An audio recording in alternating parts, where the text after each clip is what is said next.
Hey everyone, I'm Max Murphy, and you're watching Mac News Weekly. This episode is sponsored by Gibraltar Management.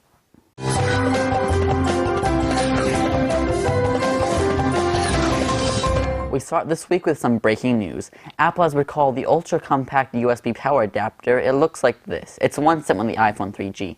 Apple says in rare cases, the prongs would snap off while on the wall and potentially create a hazardous situation.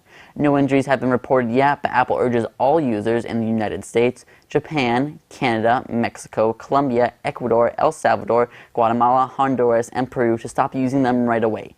Replacements will be free starting October 10th. More information to come as it's available. 10.5.5 is out via software update. The 321 megabyte file gets you bug fixes, and more bug fixes. Last week, at the Let's Rock event, everyone was kind of disappointed that Steve didn't have his trademark one more thing saying. This week, I have the honor of saying it. But there is one more thing.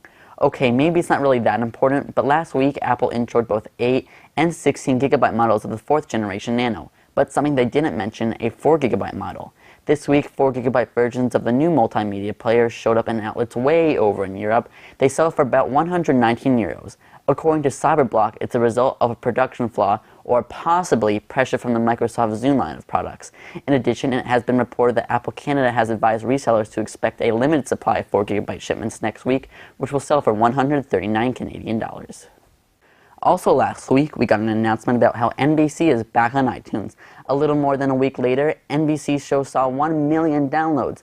Of course, some free HD episodes helped out, but 1 million downloads in a week is amazing. It has been reported that when NBC was with iTunes before pulling out late last year, their shows counted for nearly 40% of all video sales. Maybe they can bring back the old-time charm.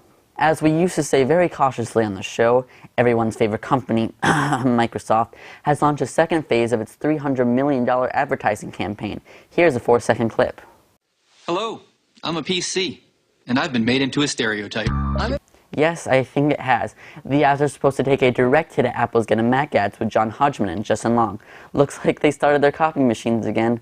Okay, that was mean, but seriously folks, the first part of that ad looks exactly like Apple's. Your comments are greatly appreciated at MacNewsWeekly.com. In other news, Mr. PC in the Mac commercial uses an iPhone.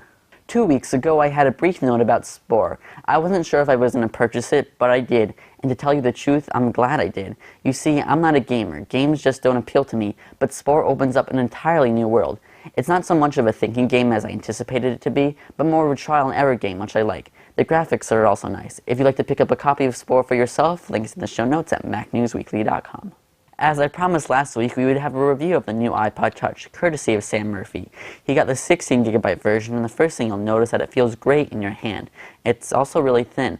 The volume controls on the side are also nice, and the speaker built inside of it is great for casual listening. Okay, this isn't really a real review, but the overall consensus, it's a great upgrade. That's the Mac News from this week. I'm Max Murphy. Have a great week.